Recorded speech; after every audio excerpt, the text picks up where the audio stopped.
हमारे जो मसल्स रहते हैं उनका एक वेस्ट प्रोडक्ट है। क्रेटिनिन जो है वो ब्लड में इंक्रीज हो रहा है, तो इट मींस जो हमारी किडनी है उसकी जो फिल्टरिंग कैपेसिटी है वो कहीं ना कहीं खराब हो रही है। क्या कभी आपने 5.0 से ज्यादा किसी का क्रिएटिनिन लेवल आयुर्वेदा की मदद से कम किया है? जी हाँ, हमारे पास बहुत सारे ऐसे केसेस आते हैं जिनका क्रेटिनिन ऑब्वियसली 5 से ज्यादा होता है। बीपी की मेडिसिन कोई खा रहा है या फिर डायबिटीज की मेडिसिन कोई खा रहा है लंबे टाइम से, तो वो किडनी पे स्ट्रेस डालना शुरू कर देता है। तो हमने उसका डाइट सही किया, लाइफस्टाइल सही किया, साथ में हमने अपनी ट्रीटमेंट चलाई, तो जो उसका क्रेटिनिन था वो 5 से 2 पे आ गया विदिन 3 मंथ्स। अगर उसको किडनी की कोई डिजीज हो गई है तो अगर तो उसका अर्ली स्टेज है, लाइक 1 या 2 महीने हुए हैं, तब हम उसको मेडिसिन देके उसका डाइट एंड लाइफस्टाइल चेंज करके उसको 1-2 महीने में क्योर कर सकते हैं। ये एक बहुत बड़ा मिथ है कि जड़ी बूटियां लेने से हमारी किडनी खराब हो जाती है, लेकिन ऐसा है। अगर किसी का जीएफआर कम है तो क्या आयुर्वेदा उसे ट्रीट कर सकता है? बिल्कुल ट्रीट कर सकता है। ऑब्वियसली आयुर्वेदा में जो पेशेंट है वो बहुत ज्यादा लेट आता है, एलोपैथी में खराब होकर फिर हमारे पास आएगा, तो उसमें क्या होता है वो क्रॉनिक स्टेज में चला जाता है। क्या बियर पीने से सच में पथरी निकल जाती है? ये एक बहुत बड़ा मिथ है। जिम जाना एक ट्रेंड बन गया है आजकल। स्टेरॉइड लेने से क्या लॉन्ग टर्म में किडनी फेलियर के चांसेस बढ़ जाते हैं? उसमें जो किडनी है उस पर स्ट्रेस आना शुरू हो जाता है। क्या क्रिएटिनिन बढ़ने का मतलब है कि किडनी फेल हो जाएगी? अगर आपको भी अपने पेशाब में झाग दिखाई देता है, पेशाब का रंग गाढ़ा हो गया है, आप जब सुबह उठते हैं तो पैरों में सूजन रहती है, तो ये पॉडकास्ट आपके लिए है। और अगर आप अपना यूरिन टेस्ट भी करवा चुके हैं और उसमें क्रिएटिनिन लेवल बढ़ा हुआ आया है या यूरिन में प्रोटीन आया है, तो ये पॉडकास्ट आपको इसका एक नेचुरल सोल्यूशन देगा। आज हम डॉक्टर आकांक्षा से किडनी से जुड़ी हुई इन्हीं परेशानियों के बारे में और जानेंगे और पता करेंगे कि कैसे आयुर्वेदा की मदद से हम अपनी किडनी की काम करने की क्षमता को बढ़ा सकते हैं। वेलकम डॉक्टर आकांक्षा। मेरा पहला क्वेश्चन आपसे ये है कि क्या क्रिएटिनिन बढ़ने का मतलब है कि किडनी फेल हो जाएगी? जी नहीं, क्रेटिनिन बढ़ने का मतलब ये नहीं होता है कि जो हमारी किडनी है वो फेलियर में है। सबसे पहले हमें ये समझना होगा कि क्रेटिनिन होता क्या है। क्रेटिनिन हमारे जो मसल्स रहते हैं उनका एक वेस्ट प्रोडक्ट है जो किडनी फिल्टर करके बाहर निकाल रही है। लेकिन अगर क्रेटिनिन जो है वो ब्लड में इंक्रीज हो रहा है तो इट मीन्स जो हमारी किडनी है उसकी जो फिल्टरिंग कैपेसिटी है वो कहीं ना कहीं खराब हो रही है। तो इसके बहुत सारे मल्टीपल रीजंस हो सकते हैं। सबसे पहले अगर हम देखते हैं कि टेम्परेरी बेसिस पे अगर आपका क्रेटिनिन बढ़ रहा है तो उसके कारण होंगे लाइक अगर बॉडी में बहुत ज्यादा डिहाइड्रेशन हो गई है या फिर आप प्रोटीन रिच डाइट ले रहे हो तो उस केस में भी जो हमारा क्रेटिनिन है बढ़ जाता है। बेसिकली जो पर्सन्स जिम वगैरह जाते हैं, प्रोटीन डाइट लेते हैं, तो उनमें क्रेटिनिन बढ़ा हुआ ही हमें मिलता है। थर्ड रीजन आ जाता है अगर आप बहुत ज्यादा एक्सरसाइज कर रहे हो तो जो हमारे मसल्स हैं वो क्रेटिनिन प्रोड्यूस करना शुरू कर देते हैं। तब जब हम कभी टेस्ट करवाते हैं तो उसमें क्रेटिनिन रेज आता है। और एक अलग सिनेरियो इसका ये आ जाता है कि अगर आपकी किडनी ऑलरेडी स्ट्रेस में है, उसको हाई बीपी हो रहा है पेशेंट को, या फिर डायबिटीज हो रहा है, या फिर वो बहुत लंबे टाइम से कोई मेडिसिन ले रहा है, पेन किलर्स वगैरह, तो उसमें जो क्रेटिनिन है वो हमें बड़ा मिलता है। तो वो हमारे लिए एक कंडीशन ऐसी हो जाती है कि उसमें हमें बहुत ज्यादा ध्यान रखना पड़ता है। रेगुलर बेसिस पे टेस्ट करवाने पड़ते हैं कि जो क्रेटिनिन है वो बढ़ तो नहीं रहा है, बिकॉज अगर किडनी स्ट्रेस में ज्यादा चली जाएगी तो वो सीकेडी में भी कन्वर्ट हो सकता है, that is chronic kidney disease में। पेशाब में झाग आना तो बहुत आम बात है। अगर धार तेज हुई तो भी झाग आ सकता है। तो कैसे पता चलेगा कि क्रिएटिनिन बढ़ा हुआ है? ये तो आपने बस डराने वाली बात कह दी है। पेशाब में झाग आने का मतलब ये नहीं है कि उसकी किडनी खराब है। पेशाब में झाग आने के भी बहुत सारे रीजंस हो सकते हैं, लाइक अगर कोई तेज धार से यूरिन कर रहा है तो उसमें भी हमें झाग दिखने को मिलेगी। सेकंड, अगर हम कोई टॉयलेट क्लीनर वगैरह यूज कर रहे हैं तो उसका रेजिड्यू भी रह जाता है, तो कभी कभी ना हम डर जाते हैं कि मेरे पेशाब में झाग आ रहा है। ठीक है, तो और डिहाइड्रेशन की वजह से भी कभी कभी झाग आना शुरू हो जाता है, तो घबराने वाली बात नहीं है। लेकिन अगर किसी को झाग बहुत लंबे टाइम से आ रहा है, बार बार आ रहा है, और इसका मेन जो डायग्नोस्टिक क्राइटेरिया हम कह सकते हैं कि अगर किसी को झाग आ रहा है तो वो देखे कि वो बहुत देर तक परसिस्ट तो नहीं कर रहा है। लाइक हम यूरिन जाते हैं, उसको झाग आ रहा है, तो देखो अपनी टॉयलेट सीट में कि बहुत ज्यादा देर तक, लाइक 5 या 10 मिनट तक अगर वो रहेगा तो इट मीन्स कि उसको किडनी की प्रॉब्लम आ रही है। पेशाब से जुड़ी सभी समस्या क्या किडनी से जुड़ी होती हैं? जी नहीं, पेशाब से जुड़ी समस्या किडनी से ही रिलेटेड नहीं होती है, बिकॉज हमारे यूरिनरी ट्रैक्ट जो सिस्टम है वो किडनी से लेके हमारे यूरेथ्रा तक होता है, और उसमें कहीं भी प्रॉब्लम होगी तो इट मीन्स कि यूरिन की प्रॉब्लम होगी ही। लाइक अगर किसी को प्रोस्टेट की प्रॉब्लम हो रही है तभी उसे पेशाब की समस्या आएगी, अगर उसको ब्लैडर की प्रॉब्लम हो रही है, उसको यूरेथ्रा से रिलेटेड कोई प्रॉब्लम हो रही है तो ऑब्वियसली उसको पेशाब की प्रॉब्लम आएगी ही। लेकिन किडनी में भी ये रहता है, बिकॉज जो किडनी है वो फिल्टर करके जो हमारी बॉडी में टॉक्सिन्स होते हैं फिल्टर करके उसको यूरिन के थ्रू बाहर निकाल रहा है। लेकिन जब किडनी में कोई प्रॉब्लम आ जाएगी तो उसकी फिल्टरिंग कैपेसिटी कम हो जाती है, जिसकी वजह से क्या होता है कि पेशाब में इन्फेक्शन होना शुरू हो जाती है।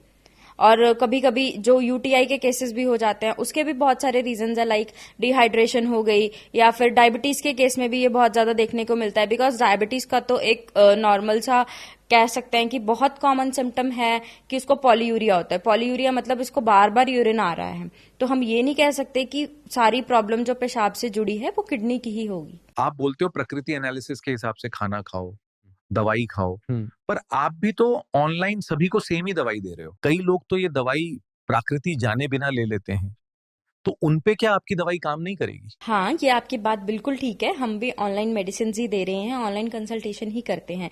और ये भी आपकी बात बिल्कुल ठीक है कि जो हम प्रकृति एनालिसिस करते हैं उससे जो ट्रीटमेंट है वो बहुत ज्यादा इजी हो जाता है। लेकिन कभी कभी क्या होता है कि पेशेंट दूर से होता है तो वो यहाँ नहीं आ पाता, तो उस केस में क्या है कि हम ऑनलाइन टेली कंसल्टेशन करते हैं।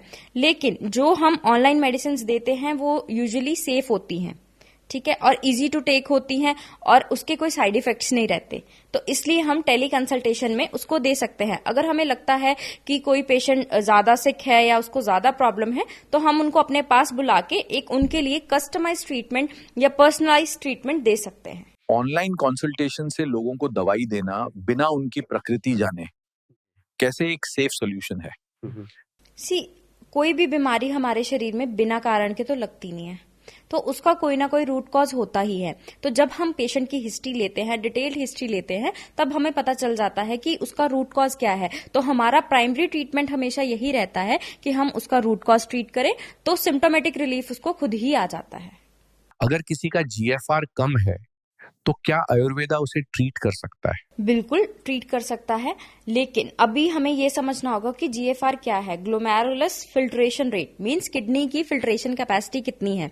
अगर तो वो देखो अर्ली स्टेज में है, इसका जो हम नॉर्मल वैल्यू लेते हैं 60 to 90 लेते हैं, तो अगर 50 to 60 के बीच में है मींस कि उसका अर्ली स्टेज है, तो वो इजीली ट्रीट हो सकता है। लेकिन अगर ऑब्वियसली आयुर्वेदा में जो पेशेंट है वो बहुत ज्यादा लेट आता है, एलोपैथी में खराब होकर फिर हमारे पास आएगा, तो उसमें क्या होता है वो क्रॉनिक स्टेज में चला जाता है, जिसकी वजह से थोड़ा सा डिफिकल्ट हो जाता है। लेकिन अगर हम लाइफस्टाइल, डाइट और मेडिसिन प्रॉपर वे से खाएंगे तो वो ठीक हो सकता है।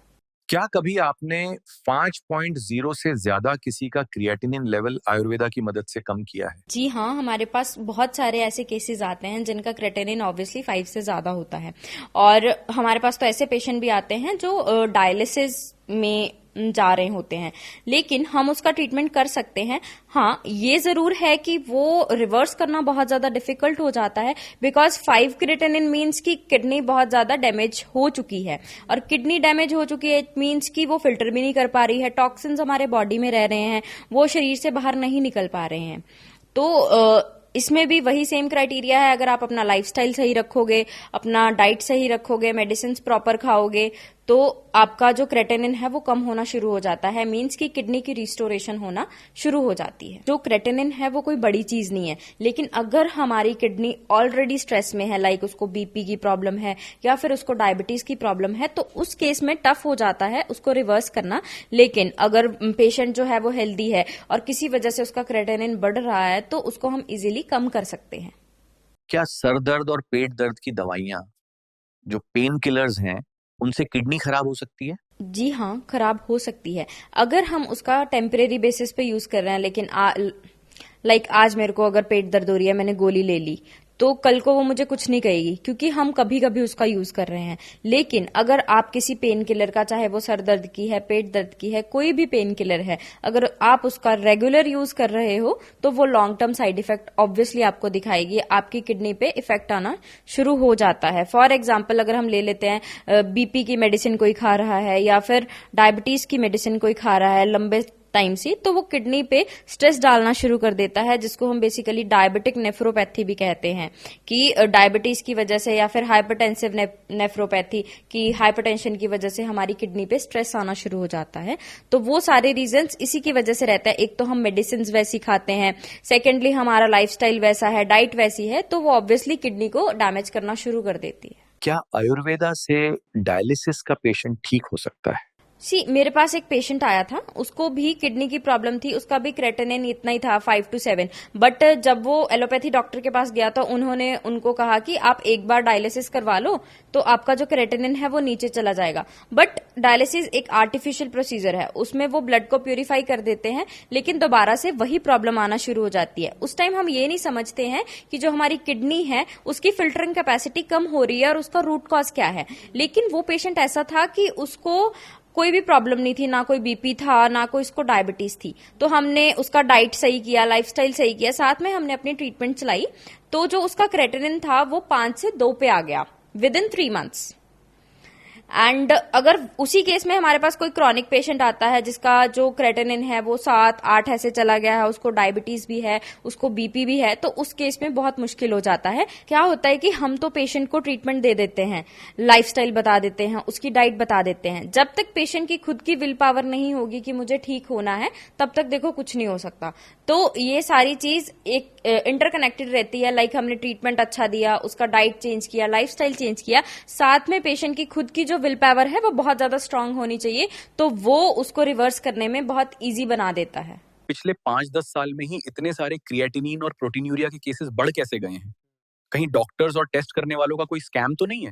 नहीं, ऐसा कुछ नहीं है, ये कोई स्कैम नहीं है। लेकिन जैसे आजकल का लाइफस्टाइल है, डाइट है, या फिर सीडेंटरी लाइफस्टाइल हो गया लोगों का, लोग काम नहीं करना चाहते, कुछ नहीं करना चाहते, जिसकी वजह से उनको हाइपरटेंशन या फिर डायबिटीज, हाइपरटेंशन मतलब बीपी की प्रॉब्लम, डायबिटीज, शुगर बहुत ज्यादा हो रही है, जिसकी वजह से किडनी की प्रॉब्लम भी बहुत ज्यादा इजीली बढ़ रही है। और आजकल क्या है, लोगों में अवेयरनेस बहुत है, लोग बार बार टेस्ट करवाते हैं और रेगुलर रूटीन चेकअप्स के लिए जाते हैं, तो वो ज्यादा देखने को हमें मिल रहा है।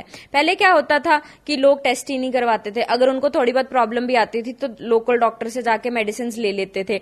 उससे क्या होता था, उनकी किडनी पे और ज्यादा इफेक्ट आता था, क्योंकि पहले स्टीरॉइड्स या फिर पेन किलर्स दे देते थे, पेशेंट को लगता था मैं ठीक हो गया, तो उससे किडनी की प्रॉब्लम आती थी, लेकिन अवेयरनेस नहीं थी, कोई टेस्ट नहीं कराता था, कुछ नहीं होता था। लेकिन अब क्या है, अवेयरनेस बहुत ज्यादा इंक्रीज हो गई है, रेगुलर हेल्थ चेकअप्स हो रहे हैं, टेस्ट हो रहे हैं, तो उससे हमें ऐसा लग रहा है कि ये बहुत ज्यादा जो प्रॉब्लम है वो बढ़ गई है। प्रोटीनूरिया, प्रोटीन लीक होने की परेशानी को ठीक होने में कितना समय लग सकता है? इसकी भी ना स्टेजेस रहती हैं। अगर तो वो अर्ली स्टेज में है या फिर उसका कोई टेम्परेरी कॉज है, लाइक अगर डिहाइड्रेशन की बात अगर हम करते हैं, या फिर कोई एक्सरसाइज बहुत ज्यादा कर रहा है, या फिर प्रोटीन रिच डाइट ले रहा है, तो उसको तो हम उसकी डाइट एंड लाइफस्टाइल को ठीक करके ठीक कर लेंगे। अगर उसको किडनी की कोई डिजीज हो गई है, तो अगर तो उसका अर्ली स्टेज है, लाइक 1 या 2 महीने हुए हैं, तब हम उसको मेडिसिन देके उसका डाइट एंड लाइफस्टाइल चेंज करके उसको 1-2 महीने में क्योर कर सकते हैं। लेकिन अगर किसी को बहुत ज्यादा क्रॉनिक किडनी की डिजीज है और उसको डायबिटीज भी है, ऑब्वियसली जो डायबिटीज वाला पेशेंट है उसमें प्रोटीनूरिया ज्यादा दिखता है, बिकॉज उसमें एल्ब्यूमिन आता है यूरिन में, और किडनी की फिल्टरिंग कैपेसिटी वैसे ही कमजोर हो गई होती है, तो जिसकी वजह से इसको रिवर्स करना थोड़ा मुश्किल हो जाता है, थोड़ा टफ हो जाता है। अगर किडनी में स्टोन्स बार बार हो जाए तो इसका क्या कारण हो सकता है? वैसे तो अगर एक बार स्टोन होते हैं, हम मेडिसिन लेते हैं, स्टोन निकल जाते हैं, या फिर कोई ऑपरेट करवा लेता है तो स्टोन रिमूव हो जाता है। लेकिन अगर उसको रीअकरेंस बार बार हो रही है तो उसके बहुत सारे कारण हो सकते हैं। लाइक अगर आपकी बॉडी का जो एनवायरमेंट है वही स्टोन फॉर्मिंग बन गया है, अगर कोई पेशेंट बहुत ज्यादा अल्कोहल ले रहा है तो उसकी वजह से भी हो जाता है, कोई ऑक्सलेट रिच फूड ले रहा है तो उसकी वजह से भी हो सकता है, कोई प्रोटीन रिच फूड ले रहा है, लाइक स्पिनच हो गया, एग्स हो गया, वो बहुत ज्यादा क्वांटिटी में ले रहा है या उसका रेगुलर यूज कर रहा है, तो उसमें क्या होता है कि स्टोन जो है वो बार बार बनना शुरू हो जाते हैं, जिसकी वजह से जो हमारी किडनी है वो भी अच्छे से काम नहीं कर पाती है। क्या बियर पीने से सच में पथरी निकल जाती है। ये एक बहुत बड़ा मिथ है कि बियर से जो पथरी है वो निकल जाती है। मेरे पास भी कई सारे पेशेंट आते हैं कि मेरे को उसने बोला कि तुम बियर पी लो तुम्हारी पथरी निकल जाएगी, लेकिन ऐसा कुछ नहीं होता है। जो बियर है वो बेसिकली हमें समझना होगा वो डायूरेटिक है, और डायूरेटिक का मतलब है कि जो आपकी यूरिन की कंसिस्टेंसी है वो बहुत ज्यादा बढ़ जाएगी, उससे फ्रीक्वेंट यूरिनेशन होगा। तो जो छोटी पथरी रहती है 3 से 5 mm की पथरी रहती है, तो जब ऑब्वियसली जब डाइल्यूशन होगी, यूरिन ज्यादा आएगा तो वो फ्लश आउट हो जाती है। ठीक है, तो हम बियर को एज अ डायूरेटिक यूज कर सकते हैं, लेकिन उसका ये कहना कि बियर से पथरी ही खत्म हो जाती है तो ऐसा कुछ नहीं है। जिम जाना एक ट्रेंड बन गया है आजकल। स्टेरॉइड लेने से क्या लॉन्ग टर्म में किडनी फेलियर के चांसेस बढ़ जाते हैं? ऑब्वियसली मैंने पहले भी बताया कि जो हमारी किडनी है, अगर हम बहुत ज्यादा प्रोटीन रिच डाइट ले रहे हैं तो उससे क्या होता है, क्रेटिन टेम्परेरी बेसिस पे राइज हो जाता है ब्लड में। वो क्यों होता है? क्योंकि ऑब्वियसली जो हमारे मसल्स हैं वो भी क्रेटिनिन को प्रोड्यूस कर रहे हैं। क्रेटिनिन बेसिकली एक वेस्ट प्रोडक्ट है मसल का, जो किडनी फिल्टर आउट करके बाहर निकाल रही है। एक तो मसल प्रोड्यूस कर रहे हैं, ऊपर से हम आर्टिफिशियली भी क्रेटिन आजकल बहुत चल रहा है, जिम जाते हैं लोग तो क्रेटिन ले रहे हैं, या फिर स्टीरॉइड्स का यूज करने लग जाते हैं, इंजेक्ट करना शुरू कर देते हैं, तो उसमें जो किडनी है उस पर स्ट्रेस आना शुरू हो जाता है। तो इसमें मैं यही सजेस्ट करूंगी कि आप रेगुलर बेसिस पे उसका यूज मत करो। देखो, स्टीरॉइड के इंजेक्शन लेना या फिर स्टीरॉइड लेना वो तो एक बहुत ज्यादा हार्मफुल चीज हो जाती है, लेकिन प्रोटीन रिच डाइट ऑब्वियसली हमें लेनी पड़ती है, बिकॉज हमारे मसल्स को भी बिल्ड करने के लिए प्रोटीन बहुत जरूरी है, तो उसमें प्रोटीन लेना चाहिए। लेकिन अगर आप स्टीरॉइड वगैरह यूज कर रहे हो या फिर इंजेक्शंस का यूज कर रहे हो तो वो हार्मफुल हो जाता है। और अगर क्रेटिन अगर सिर्फ ले रहे हो या फिर प्रोटीन रिच डाइट ले रहे हो तो उसकी वजह से आपका क्रेटिनिन राइज हो रहा है, तो वो ठीक है, आप उसको अपना लाइफस्टाइल चेंज करके, डाइट चेंज करके, या थोड़ा बहुत आयुर्वेदिक हर्ब्स का या फिर मेडिसिन का यूज करके उसको लोअर डाउन कर सकते हो। That is safe. डॉक्टर, हम तो सुनते हैं कि कई जड़ी बूटियों को लगातार लेने से किडनी खराब हो सकती है, और आप किडनी के ठीक होने की बात कर रहे हो, कैसे? ये एक बहुत बड़ा मिथ है कि जड़ी बूटियां लेने से हमारी किडनी खराब हो जाती है, लेकिन ऐसा है कि खराब हो जाती है, लेकिन अगर हम उसका प्रॉपर डोसेज नहीं लेंगे या फिर उसको प्रॉपर तरीके से नहीं लेंगे, डॉक्टर की कंसल्टेशन के बिना ही हम खुद खाना शुरू कर देते हैं, तो ऑब्वियसली किडनी खराब होगी ही। और लोग फिर कह देते हैं कि जड़ी बूटियां खाने से हमारी किडनी खराब हो गई। तो इसमें मैं यही बोलूंगी कि आप अगर कोई सप्लीमेंट ले रहे हो, आयुर्वेदिक हर्ब्स यूज कर रहे हो, तो ऑलवेज डॉक्टर की कंसल्टेशन के साथ, प्रॉपर डोसेज के साथ, और जो लाइफस्टाइल होना चाहिए, जो डाइट होनी चाहिए उसके साथ अगर लोगे तो वो आपको बहुत अच्छा रिजल्ट देगा। किडनी के मरीजों में यूटीआई भी बहुत देखने को मिलता है, ऐसा क्यों है? जो हमारा किडनी का काम है कि वो बॉडी से टॉक्सिन्स को रिमूव करता है, और वो रिमूव कैसे करता है? यूरिन के थ्रू ही रिमूव करता है। तो जब हमारी किडनी काम नहीं करेगी, अगर किडनी फेलियर में है या किडनी पे कोई ना कोई स्ट्रेस है, उसको बीपी हो रहा है या फिर डायबिटीज हो रही है, तो वो क्या करेगा? जो यूरिन की जो कंसिस्टेंसी है या फ्रिक्वेंसी है वो बहुत ज्यादा कम हो जाती है, जिसकी वजह से टॉक्सिन्स बॉडी में रहते हैं और बार बार यूरिनरी ट्रैक्ट इन्फेक्शन की प्रॉब्लम आना शुरू हो जाती है। अब अगर किसी को किडनी की परेशानी के साथ डायबिटीज और ब्लड प्रेशर या दिल की बीमारी भी है, तो क्या आयुर्वेदा उस मामले में मदद कर सकता है? जी हाँ, बिल्कुल मदद कर सकता है। अब इसमें तो आपने साफ साफ कह दिया कि अगर किसी को बीपी है, किसी को शुगर है या हार्ट प्रॉब्लम है, तो हमें वहां से क्लियर हो रहा है कि उसका रूट कॉज क्या है। रूट कॉज तो आ गया कि उसको डायबिटीज है, उसको बीपी है या उसको हार्ट की प्रॉब्लम है, तो उसकी वजह से उसको किडनी की प्रॉब्लम हो गई। तो जो हमारा डायबिटीज रहता है उसकी सबसे बड़ी कॉम्प्लिकेशन है डायबिटिक नेफ्रोपैथी। डायबिटिक नेफ्रोपैथी का मतलब है कि डायबिटीज की वजह से जब किडनी में प्रॉब्लम आएगी तो उसको हम डायबिटिक नेफ्रोपैथी कहते हैं। सेकेंडली, अगर बीपी की वजह से आएगी तो वो हाइपरटेंसिव नेफ्रोपैथी हो जाता है, और अगर हार्ट की वजह से आ रही है तो कार्डियोपैथिक नेफ्रोपैथी हो जाता है। अब अगर हम हार्ट की ही बात करते हैं, ऑब्वियसली हमारा हार्ट अच्छे से काम नहीं कर रहा है, पेशेंट क्या करते हैं, बहुत सारे पेशेंट मेरे पास आते हैं कि मैं तो इतना पानी पी रहा हूं। तो ऑब्वियसली जब आपको हार्ट की भी प्रॉब्लम है, आपको किडनी की भी प्रॉब्लम है, तो हमें जो पानी है वो अवॉइड करना चाहिए, बिकॉज किडनी उसको फिल्टर नहीं कर पा रही है इतना, और ऊपर से हमें हार्ट की भी प्रॉब्लम है, तो वो बहुत ज्यादा स्ट्रेसफुल हो जाता है किडनी के लिए ही। तो आपका जैसे क्वेश्चन था कि आयुर्वेदा इसमें कैसे हेल्प कर सकता है, तो हमारे पास ऐसी बहुत सारी हर्ब्स हैं, लाइक गोक्षुरा हो गया, पुनर्नवा हो गया, वरुणा हो गया एंड रामा तुलसी हो गया। तो ये हर्ब्स क्या करती हैं, किडनी के फंक्शन को रिस्टोर करने में हेल्प करती हैं।